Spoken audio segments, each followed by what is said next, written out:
Это программа «Актуальное интервью». В апреле следующего года пройдет всероссийская перепись населения. В какие сроки она будет проведена в труднодоступных районах Якутии, почему это мероприятие так важно и почему его называют первым цифровым. Об этом и не только мы сегодня спросим у заместителя руководителя Росстата Павла Смелого. Павел Александрович, здравствуйте. Добрый день. Скажите, пожалуйста, какие главные цели вашего рабочего визита в республику и какие встречи уже состоялись? Главная цель нашей поездки – это ознакомиться с ходом подготовки к проведению переписи, посмотреть, какие есть проблемы и посмотреть, какие оказать помощь республике, чтобы все прошло на высоком уровне. Мы уже сейчас встретились с министром экономики республики, обсудили как раз все проблемы, какие могут возникнуть, и нашли какие-то решения уже. Можно ли уже дать какую-то оценку готовности органов статистики нашей республики, в частности, к предстоящей переписи? Ну, готовность очень большая. Вообще перепись должна была пройти в октябре этого года, поэтому вся подготовительная работа была нацелена именно на этот срок, но в связи с коронавирусом перенеслись на апрель следующего года, поэтому сейчас мы уже просто отшлифовываем какие-то моменты, но в целом готовность уже очень высокая. Вот этот перенос переписи все-таки даст лучше подготовиться или все-таки пандемия будет диктовать и дальнейшие какие-то свои условия?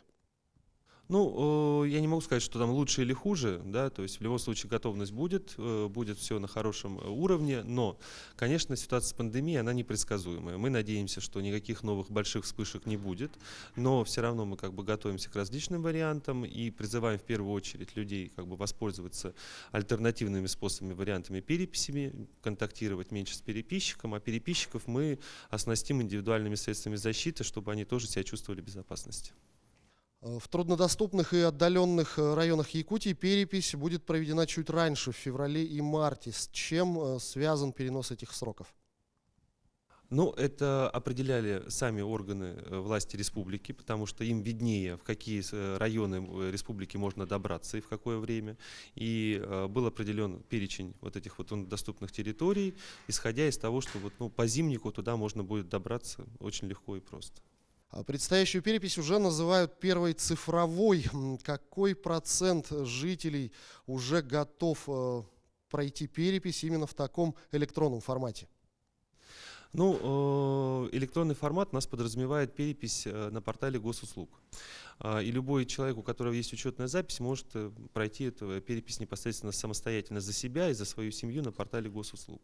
По данным Министерства цифрового развития Российской Федерации, порядка 100 миллионов граждан уже имеют учетную запись. Поэтому, в принципе, теоретически мы можем переписать всех. Тут вопрос готовности и желания людей непосредственно. И все-таки какой способ переписи более предпочтителен для граждан и что такое комбинированная перепись? Ну, какой способ удобнее, тут должны решать люди сами. То есть мы постарались обеспечить различные варианты, чтобы удовлетворить всех. Есть возможность переписаться самостоятельно на портале госуслуг, есть возможность прийти на стационарный участок, допустим, в центр «Мои документы» и переписаться там. Если кому-то хочется личного общения с переписчиком, дождитесь его и расскажите ему о себе. Скажите, а какие вопросы будут в нынешнем опроснике и какие из них появятся там впервые? Значит, всего будет два, так скажем, главных переписных листа. Это первый заполняется на каждого человека, второй на жилище, где проживают люди. В общей сложности это 30 вопросов, не так много. То есть есть стандартные вопросы, да, там пол, возраст, семейное состояние, там сколько проживает в семье, да, людей. Но есть некий новый блок вопросов. Допустим, для республики, наверное, будет интересно вопросы, связанные с национальностью, владение языками. И самое главное, что мы добавили, это использование языков в повседневной жизни. То есть посмотреть, насколько, допустим, якутский язык повседневно используют в своей жизни люди.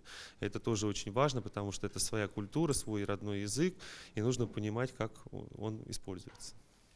Скажите, а насколько оперативно будут обработаны результаты, когда мы узнаем первые предварительные данные и для чего они, в принципе, будут использованы? В этот раз итоги мы подведем гораздо быстрее, потому что используем информационные технологии, и первую цифру о численности населения мы выдадим уже в конце 2021 года. И в течение следующего года, 2022, мы будем выдавать постепенно различные разрезы и информацию. То есть все будет появляться на сайте в открытом виде, то есть в любом удобном формате, какие люди захотят, смогут скачать. Данные эти очень нужны, в первую очередь для государства, чтобы принимать правильные взвешенные решения. То есть мы все знаем с вами, что там у нас не хватает детских садов, а где вот его строить?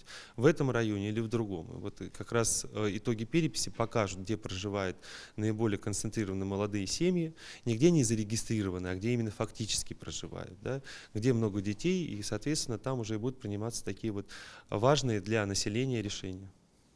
И все-таки о готовности наших граждан принять участие в переписи дистанционно, насколько они готовы.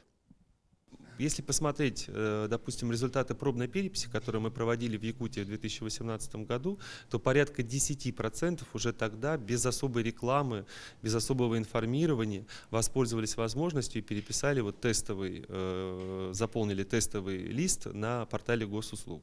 В этот раз мы ожидаем, что будет гораздо больше, потому что вот мы видим, что сейчас граждане активно используют портал госуслуг вот в связи со всей этой пандемией, и в принципе они поняли, что это удобно, не надо никуда ходить, собирать бумажки, можно любую услугу практически получить через этот портал. Соответственно, и с переписью мы ожидаем то же самое, что зачем ожидать переписчика или идти куда-то на стационарный участок, ну, легче с семьей дома сесть и заполнить всем вместе этот переписной лист.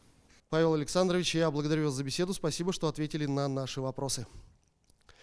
Это была программа «Актуальное интервью» о предстоящей переписи населения в апреле грядущего года. Мы сегодня разговаривали с заместителем руководителя Росстата Павлом Смеловым.